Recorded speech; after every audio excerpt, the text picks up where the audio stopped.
This is my vlog for the fourth day, which is Thursday, of the course. Now, in terms of a recap of what we did today, or the things that were worth reflecting on, we looked at the effectiveness of using technology and the 5 users that Dorit had shown us as part of her slides, and I can't wait to have a look at those slides.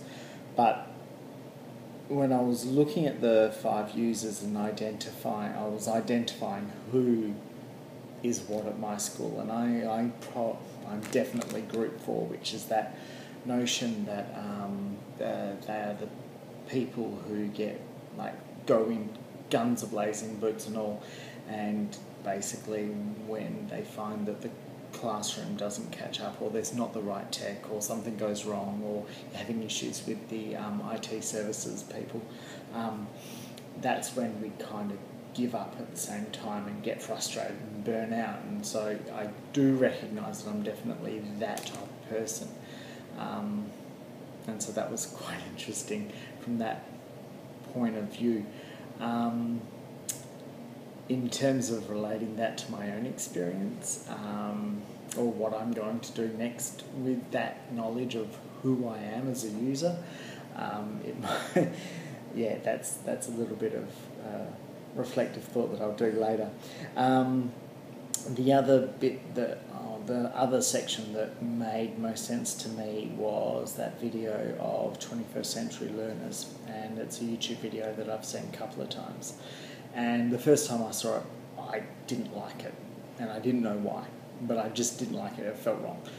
Second time I saw it, which was today, I could clearly identify, based on the work that we've done over the last few days, I could clearly identify why I didn't like that video, which is you've got all these students saying, oh, we're a part of the digital generation and teachers are failing us because we're not doing things the way we want to do them.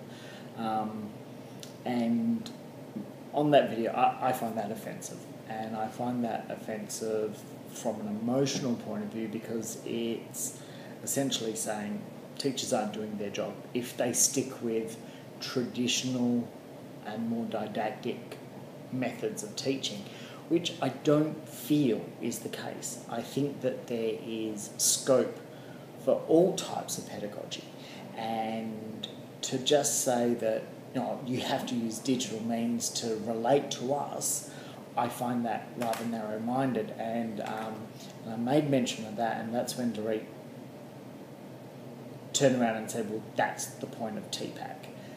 That's the point of creating that intersection between technology, content knowledge and pedagogical knowledge, which made a lot of sense, and that was probably the first time that concept of TPACK has made decent sense for me, which has prompted essentially this thing that it's prompted this response in which I need to understand TPACK a little better. I don't think I quite fully get it, and that's going to be some reading that I'm going to do tonight, and hopefully I'll be able to bring that into my classroom experience. I'll get back to that in a second. The other thing that I found worth reporting on was this notion that the online community needs to be a community. It can't just be like MIT OpenCourseWare. Here's a package of information, learn it, because that's not where the best learning occurs. It occurs in these communities that you create, and I think that that's quite clear. Whether your learning situation be online or offline, you still need to create these communities, which links us back to constructivism. And it's more important on an online community to spend enough time focusing on that notion of community within your online group, because the reason why Facebook was so successful is because they were people connecting with people. So your online course needs to connect people with people for humans to see the point of it, I guess. that, again, needs further reflection. Getting back to this notion of TPACK, one of the one of the moments that I've had in the classroom is I've used new technology to teach a concept, and my team leader will go, well, what was the point of that? Like, why are you doing that? Why are you reinventing the wheel? Is it going to be more effective? And I have to say that with my practice of teaching, I find a lot of it intuitive.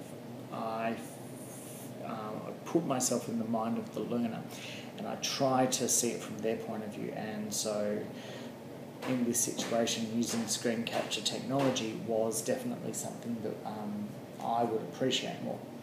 And my boss was basically saying, well, Glenn, why are you putting all that effort into it? What's the point? Are you going to get a better outcome? Because we've got this piece of paper which we know works. Is this going to be better? And I couldn't effectively answer him, and I think that now I can, in terms of a theoretical underpinning, getting back to this TPACK notion, though I still think it needs to be backed up with some level of evidence.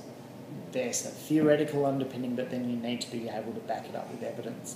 And I think really being reflective on your teaching practice when you are using technology is going to save you a lot of heartache, especially when you spend, at night, say 5 hours creating a video for your students, where you might be able to reuse it, but then again a worksheet might work just as effectively, even though it's not in a digital format that the kids are used to. So those are basically my reflections for Thursday.